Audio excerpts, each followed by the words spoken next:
I think it's important for everybody to kind of think about finding your own style and your own vision for your work and learning to understand your own vision and how to kind of manifest it or bring it about through your work. There's so many different directions that you can go in, so it's really, I think, about focusing on a few different things, which I'm going to go over today.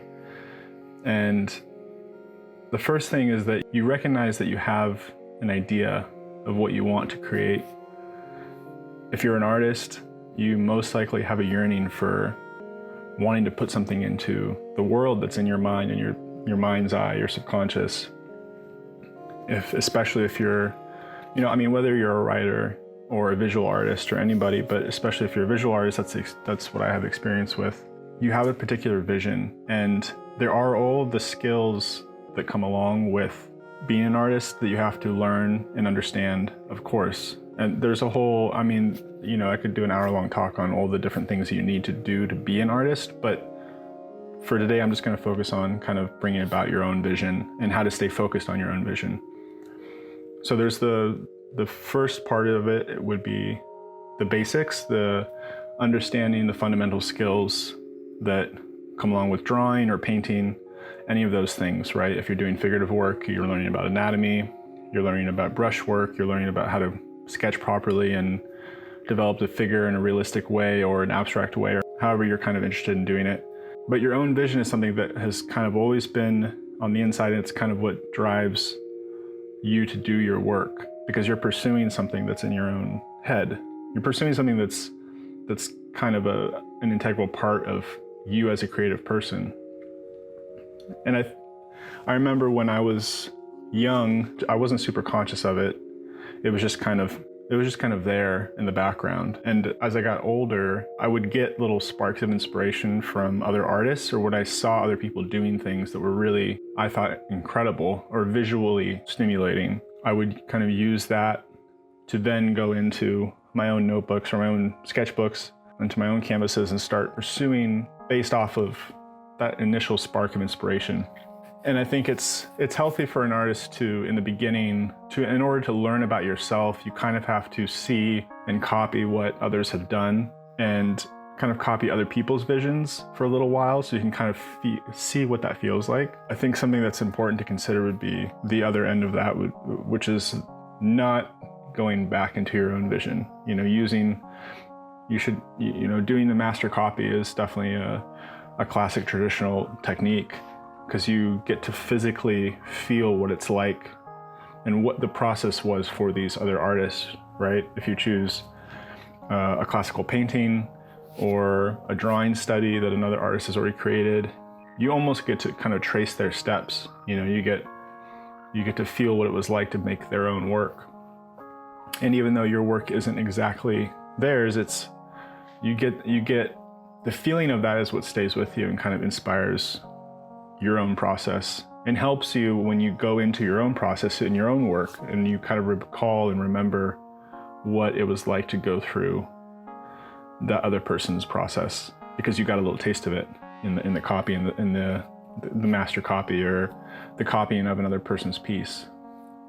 But it should be, a means to an end, as far as you want to use those practices, those hours of studying other people's work and copying those things, and then bringing that into your own process, taking what worked and what didn't, what was useful and what wasn't, and using that for yourself. That's the important part.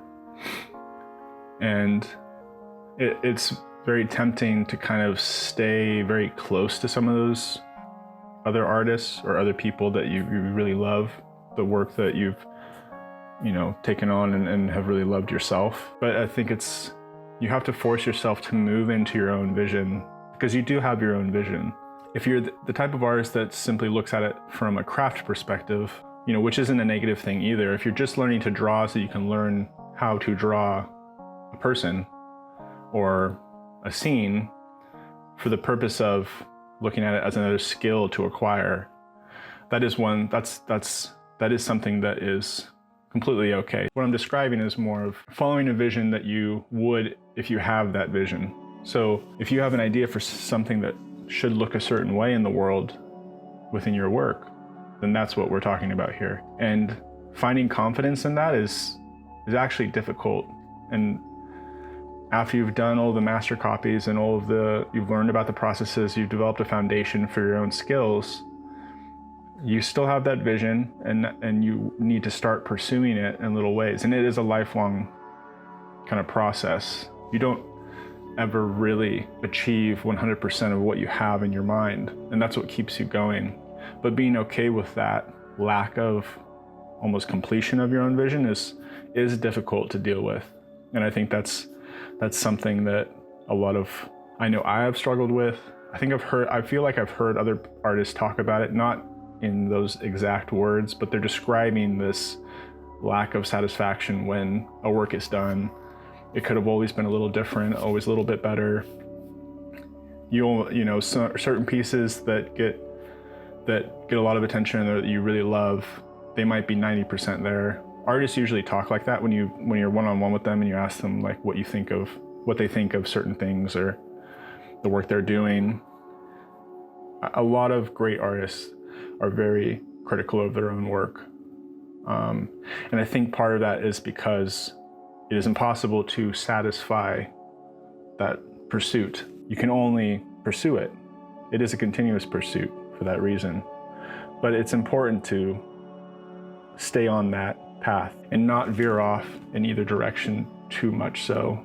If you start kind of moving into extreme self-criticism, then it makes it very difficult to continue.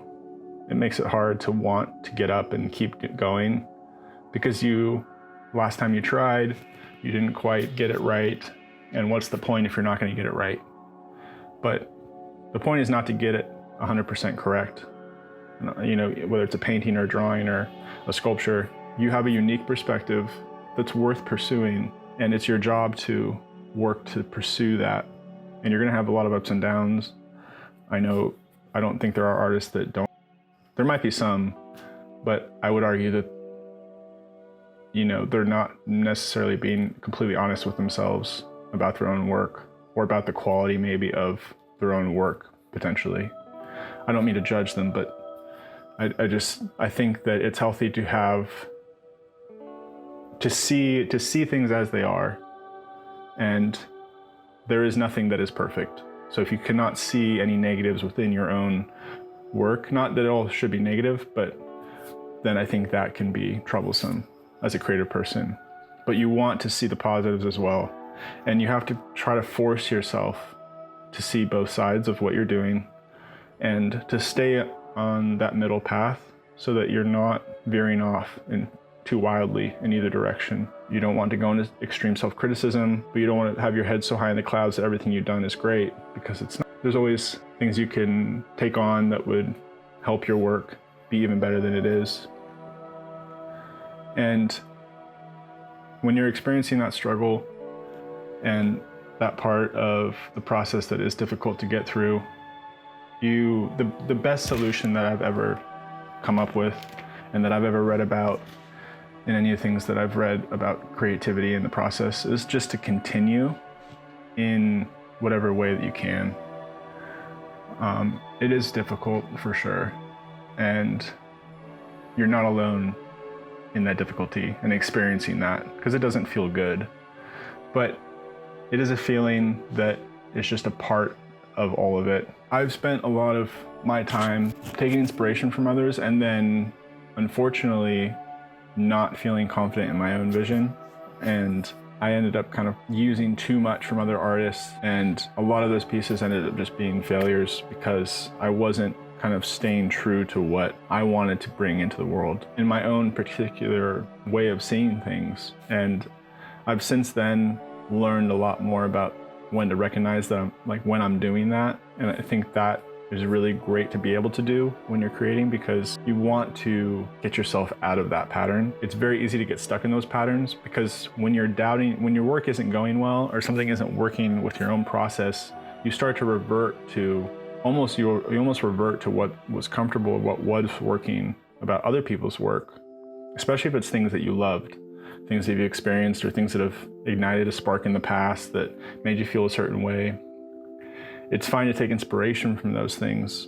You might even see aspects or characteristics of those things in your own work, but You don't want them to start taking over your own vision and kind of muddying the waters and clouding up what your own unique perspective is. You will get close to your vision, and certain pieces will feel very, very close to what you wanted to bring about into the world. And that's the important part, because your vision is valuable and your perspective is valuable. And that's what creating art and making your work is all about. But thanks so much for listening. I hope this is helpful for anyone that's listening. And if you guys have any questions or comments, leave them below, and I'll try to address other stuff in other videos.